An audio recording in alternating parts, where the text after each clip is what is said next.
आज मी माझ्या आईसोबत गावाकडे लाडू बनवणार आहे. नमस्कार, मी मोहिनी. आपल्या एक नवीन व्लॉगमध्ये तुमचं स्वागत आहे. तर मी गावाकडे आलेले 8-15 दिवस राहिले होते. मी गावाकडे लाडू बनवत होते. आई म्हटली आता लाडू बनव, पुण्याला जायचं आहे. म्हटलं लाडू, मला तसे लाडू येतात बनवायला, पण हे शेवचे लाडू हे नाहीत येत बनवायला. मग तिने हळूहळू शिकवले मला एवढं येत नाही ह्याच्यातलं काय चाचणी वगैरे काय असतं ते. तिने मस्त बनवायला घेतले होते. आमच्या यांना आईच्या हातचे लाडू खायला खूप आवडतात. मग तेच आता आम्हाला यायचं पुण्याला म्हणून तिची तीच लगबग चालली होती. काय काय लेकीला बांधून द्यायचं, आईचं प्रेम काय वेगळंच असतं ना. मग त्या तिने आम्ही पीठ वगैरे मोजून काय मळून घेतलं. जरा पातळ पीठ मळावं लागतं. ते दामट्याचे लाडू येतात मला करायला, त्याला घट्ट पीठ लागतं, त्याला पातळ पीठ लागतं. आणि मला ते शेव पण नाही काढता येत. मग चुलीवर मस्त आणि शेव वगैरे काढली त्याची. एक एक करून सगळी शेव मी काढून घेतली. तोपर्यंत मी हाताने इथं बारीक चुरून घेतली. मग सगळी शेव वगैरे आईने काढून घेतल्यानंतर चुलीवर एकदम छान खरपूस भाजली. खरपूस नाही पण नॉर्मलच भाजायची असती ती.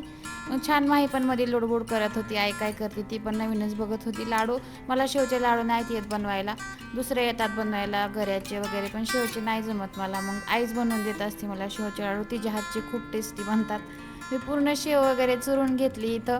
मग इलायची वगैरे तोपर्यंत कुटून घेतली होती. इलायची वगैरे ते टाकली आणि इथं साखर मोजायची होती. जेवढ्या प्रमाणात आपण पीठ घेतलं ना तेवढ्याच प्रमाणात आई माझी साखर टाकते. मी आमच्या घरी जरा जास्त गोड खातात. माझ्या पप्पांना ना जास्त गोड आवडतं. मग आम्ही जेवढीच ती पीठ घेते ना तेवढी साखर वगैरे टाकते.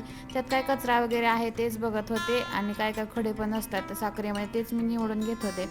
मग साखर वगैरे घेतली काढून आणि मग त्याला किती थोडंसं पाणी साखरेला पाहिजे, जास्त पाणी लागत नाही. पाणी वगैरे टाकून घेतलं इथं चाचणीमध्ये. एक ग्लास वगैरे पाणी काय तर टाकलं होतं.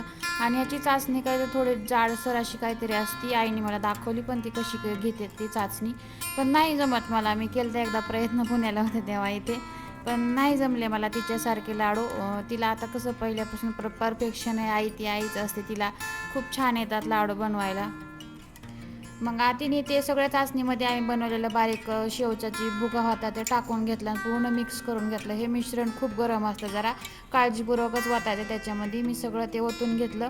गाईने ते उलताण्याने सगळं हे करून घेतलं. आणि हे लाडू बांधायला लगेच बांधायचे असते. दामट्याचे लाडू आपण मिक्स करून 2 तास ठेवलं तरीही चालतं आणि ते नंतर थंड झाल्यावर तरी बांधले तरी जमतात.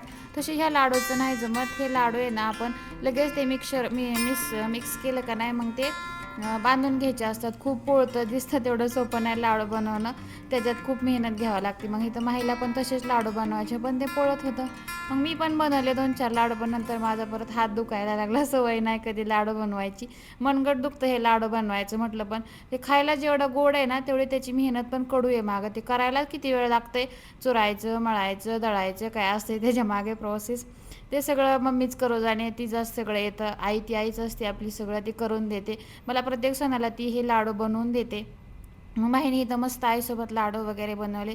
आईसोबत खूप खास क्षण गावाकडे मस्त झाले. मी तसे छोटे छोटे व्लॉग पण टाकले, पण आमच्या गावाकडे लाईटचा प्रॉब्लेम येतो आणि सगळ्यात महत्त्वाचं रेंजचा. त्याच्यामुळे मी डेली व्लॉग काय गावाकडचे एवढे शूट नाही केले. जेवढं मला करता येईल तेवढं मी मस्त शूट करून घेतलं आणि जेवढं तुमच्यासोबत शेअर करता येईल तेवढं केलं. व्हिडिओ आवडल्यास लाईक, शेअर, सबस्क्राईब करा. भेटू द्या.